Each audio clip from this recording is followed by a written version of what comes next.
Bapak, Ibu, dan Saudara yang dikasihi Tuhan Yesus Kristus, sebelum kita mendengarkan firman Tuhan dalam ibadah pertangyangan keluarga pada malam hari ini, marilah kita terlebih dahulu berdoa. Kasih karunia dan damai sejahtera bagimu dari Allah Bapa kita dan Kristus Yesus menyertai kamu. Amin. Bapak, Ibu, dan Saudara yang terkasih dalam nama Tuhan Yesus Kristus, firman Tuhan bagi kita dalam ibadah pertangyangan keluarga malam hari ini tertulis dalam Injil menurut Matius pasal 13 ayat 18 sampai ayat 23. Demikian. Karena itu, dengarlah arti perumpamaan penabur itu. Kepada setiap orang yang mendengar firman tentang kerajaan sorga, tetapi tidak mengertinya, datanglah si jahat dan merampas yang ditaburkan dalam hati orang itu. Itulah benih yang ditaburkan di pinggir jalan. Benih yang ditaburkan di tanah yang berbatu-batu ialah orang yang mendengar firman itu dan segera menerimanya dengan gembira. Tetapi ia tidak berakar dan tahan sebentar saja. Apabila datang penindasan atau penganiayaan karena firman itu, orang itu pun segera murtad. Yang ditaburkan di tengah semak duri ialah orang yang mendengar firman itu, lalu kekhawatiran dunia ini dan tipu daya kekayaan menghimpit firman itu sehingga tidak berbuah. Yang ditaburkan di tanah yang baik ialah orang yang mendengar firman itu dan mengerti, dan karena itu ia berbuah, ada yang 100 kali lipat, ada yang 60 kali lipat, ada yang 30 kali lipat. Demikian firman Tuhan. Bapak, Ibu, dan saudara-saudari yang terkasih dalam Kristus Yesus, jika batu yang sekeras-kerasnya dapat hancur oleh tetesan-tetesan air, maka demikianlah seharusnya hati manusia bisa berubah oleh aliran kasih Allah. Walaupun pada kenyataannya kita melihat ada sebagian orang yang selalu mengeraskan hatinya, tidak berubah. Malah bagi sebagian orang semakin diingatkan, semakin dinasehati, semakin ditegur, semakin diberitahu, malah semakin menjadi-jadi dan hatinya semakin dia keraskan.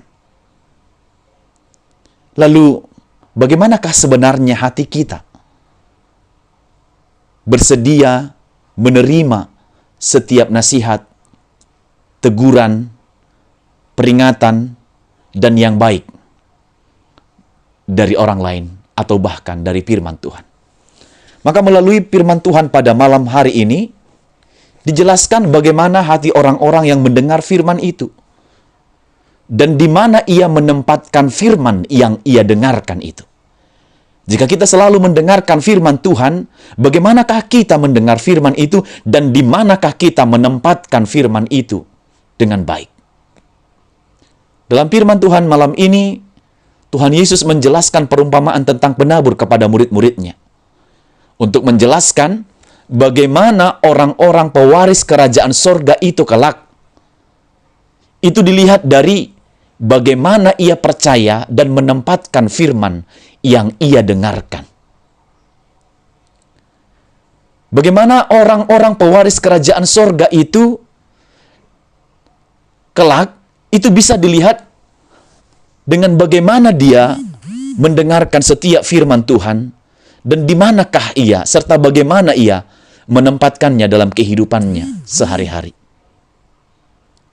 Firman ini disampaikan hubungannya dengan kerajaan sorga.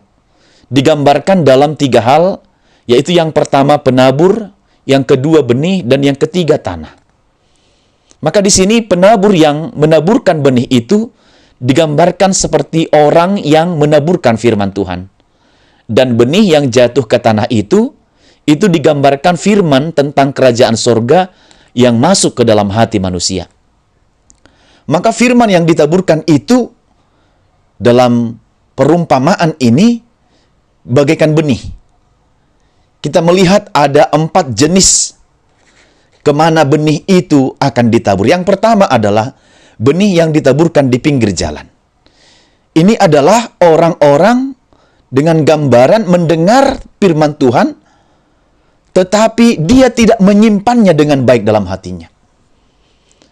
Sehingga kalau benih ditabur di pinggir jalan, maka satu waktu itu dapat diinjak oleh orang lain, diinjak oleh pejalan kaki, atau siapa saja yang lewat dari tempat itu. Ini adalah orang-orang yang mendengar firman Tuhan tetapi tidak menyimpan firman itu dengan baik di dalam hatinya. Bahkan mungkin firman ini hanya sekedar baginya. Tidak mempunyai dan tidak memberi pengaruh apa-apa di dalam perjalanan kehidupannya. Hanya berlalu begitu saja. Dan ketika persoalan, pergumulan, kondisi kehidupan yang sulit itu menerpa hidupnya, maka tak sedikit pun dari firman itu yang diingat dan dihidupi serta diimaninya. Yang kedua adalah benih yang ditaburkan ke tanah yang berbatu-batu. Ini adalah gambaran orang yang mendengar firman dan menerimanya dengan gembira. Sampai di situ masih bagus. Tetapi tidak berakar dan bertahan, hanya sebentar saja.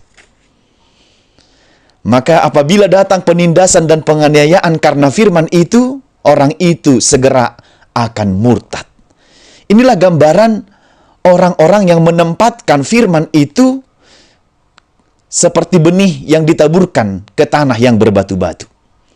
Sama sekali tidak berakar. Dan hanya sebentar saja dan tidak mengakar kuat sampai ke dalam tanah. Karena hanya di tempat yang berbatu-batu terjadi penindasan, penganiayaan, terlebih karena firman Tuhan, maka orang ini akan memilih untuk murtad, meninggalkan Tuhan, meninggalkan jalan Tuhan, dan bahkan meninggalkan iman percayanya dari Tuhan. Di sini jelas kita lihat bahwa yang ditekankan adalah jika terjadi penindasan dan penganiayaan karena firman, maka orang yang seperti ini, yang menempatkan benih itu, firman itu di hatinya yang berbatu-batu, maka orang yang seperti ini akan segera murtad. Jadi, memang jelas ditekankan karena firman.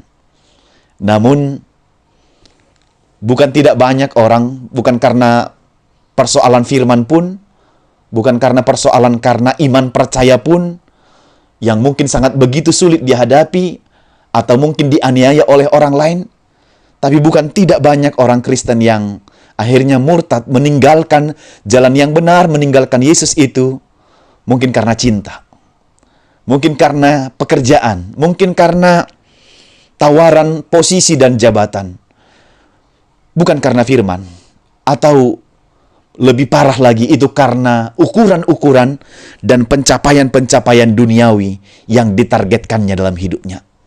Ini adalah orang yang sangat memprihatinkan.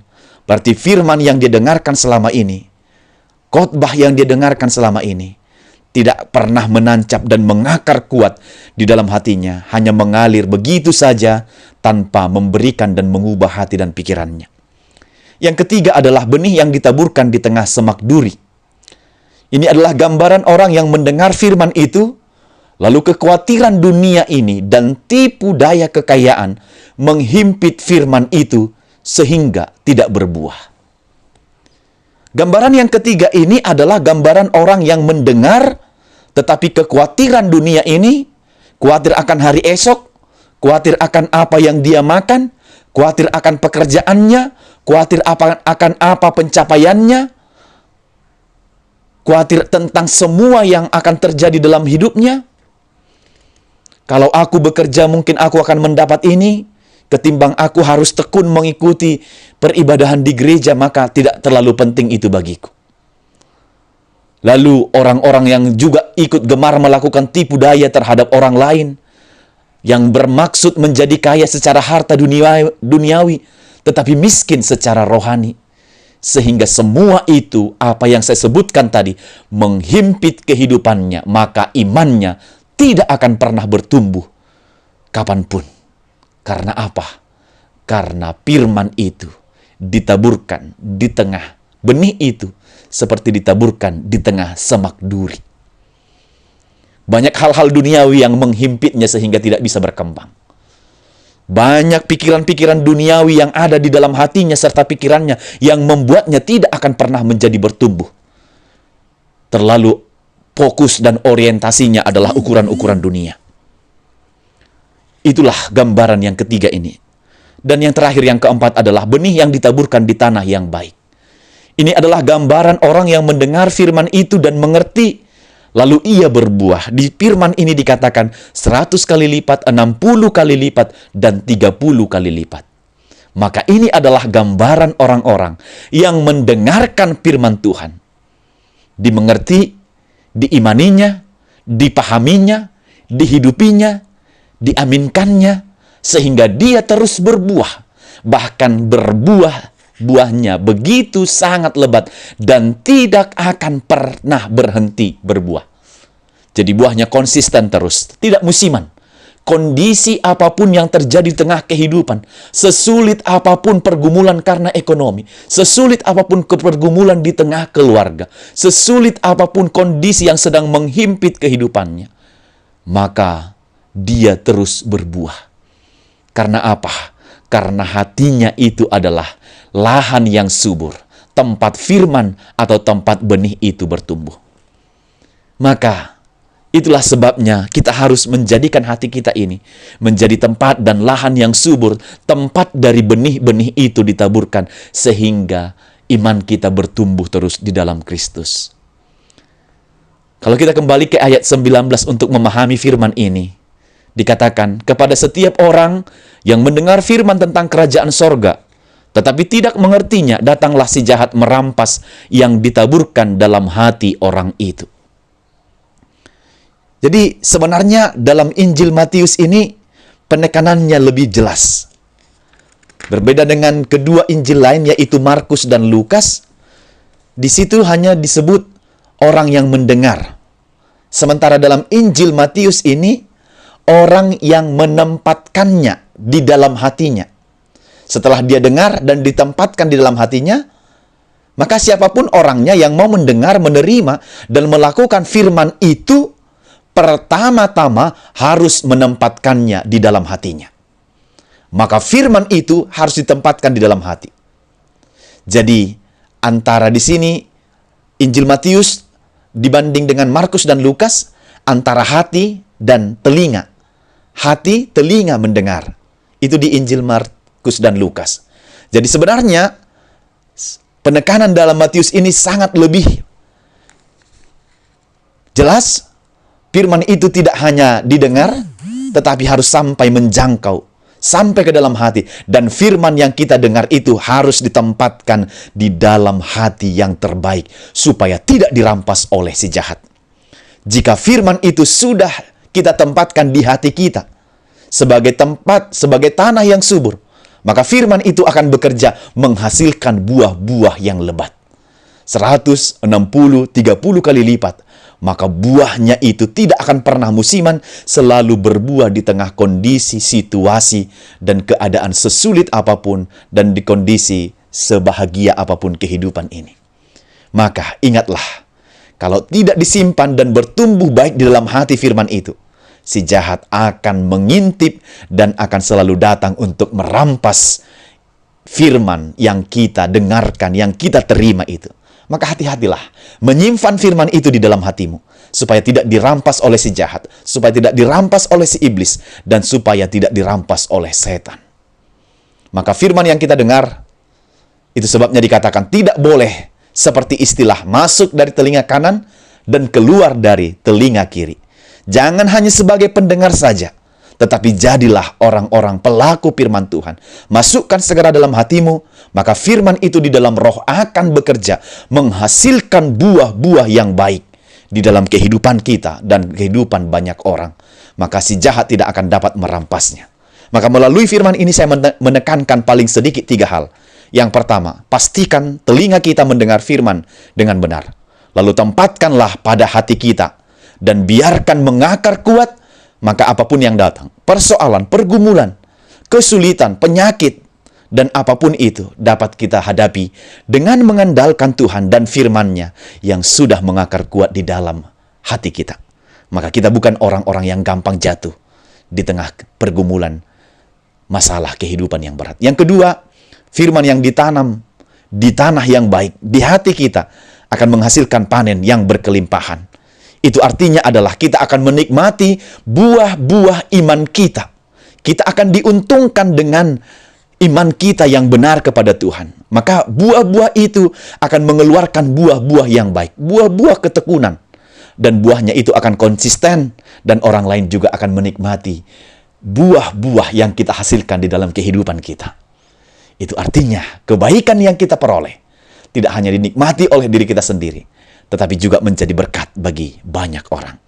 Yang ketiga terakhir, firman itu bekerja dan tidak akan kembali dengan sia-sia, karena Roh lah yang menjadikannya demikian. Maka firman Tuhan tidak akan pernah kembali.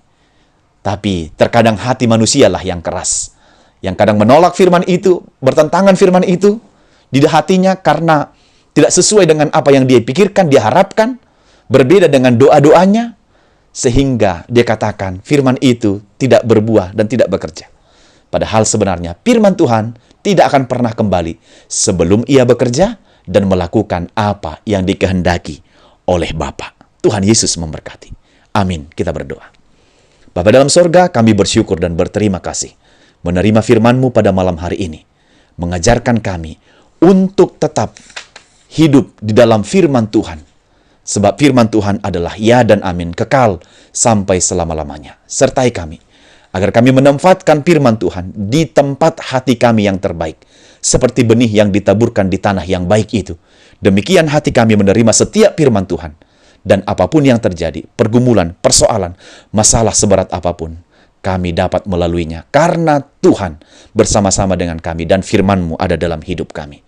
Berkati kami melakukan firman ini, agar senantiasa hati kami dipenuhi oleh firman-Mu dan kebenaran-Mu. Terpuji dan termulialah nama-Mu. Berkati seluruh jemaat Tuhan, lindungi mereka dalam kehidupannya. Dalam Yesus kami berdoa dan bersyukur. Amin.